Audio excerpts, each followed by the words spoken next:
আলাইকুম। Hi everyone. ব্যর্থতা থেকে শিক্ষা, সফলতার সিঁড়ি। হ্যাঁ, ঠিকই বলছেন। তুমি কি জানো পৃথিবীতে সবচেয়ে সফল মানুষগুলো একটা জিনিসে এক্সপার্ট করে, সেটা হলো ব্যর্থতা। হ্যাঁ, তুমি ঠিকই শুনেছো। তারা সবচেয়ে বেশি ব্যর্থ হয়েছে, সবচেয়ে বেশি পড়েছে, আর সবচেয়ে বেশি উঠে দাঁড়িয়েছে।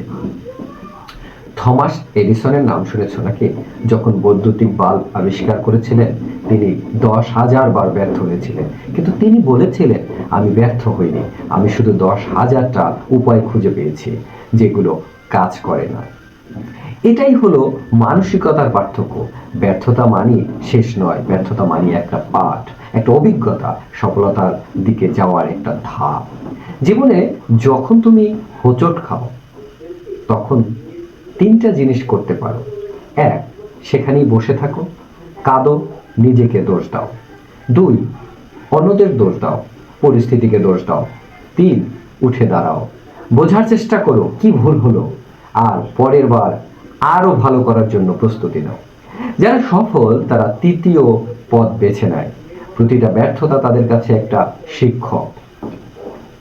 স্টিভ জবস তার নিজের কোম্পানি অ্যাপল থেকে বের করে দেওয়া হয়েছিল, তিনি ভেঙে পড়েননি। তিনি নতুন কোম্পানি তৈরি করলেন, শিখলেন, বড় হলেন, এবং কয়েক বছর পর ফিরে এসে অ্যাপেলকে বিশ্বের সবচেয়ে মূল্যবান কোম্পানিতে পরিণত করলেন।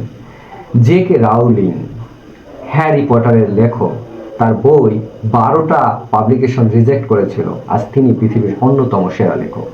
মাইকেল জর্ডান স্কুলের বাস্কেটবল টিম থেকে বাদ পড়েছিলেন, আজ তিনি ইতিহাসের সেরা বাস্কেট খেলোয়াড়। তাহলে প্রশ্ন হলো, তুমি কিভাবে ব্যর্থতা থেকে শিক্ষা নেবে? প্রথম, নিজের ভুল স্বীকার করো, ইগো ছেড়ে দাও, বোঝার চেষ্টা করো কোথায় গলদ হয়েছে।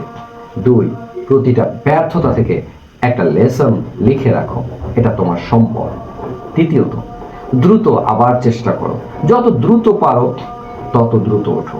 চতুর্থত, ভয়কে তোমার শত্রু বানিও না, ব্যর্থতা ভয়ে থেমে থেকো না, কারণ যে চেষ্টা করে না সে কখনোই ব্যর্থ হয় না, কিন্তু সফলও হয় না। মনে রেখো, হীরা মাটির নিচে চাপে তৈরি হয়, সোনা আগুনে পুড়ে খাঁটি হয়, আর তুমি ব্যর্থতার মধ্য দিয়ে শক্তিশালী হও। তোমার ব্যর্থতা তোমার পরিচয় নয়, তোমার প্রতিক্রিয়া, তোমার মনোভাব, সেটাই তোমার আসল পরিচয়।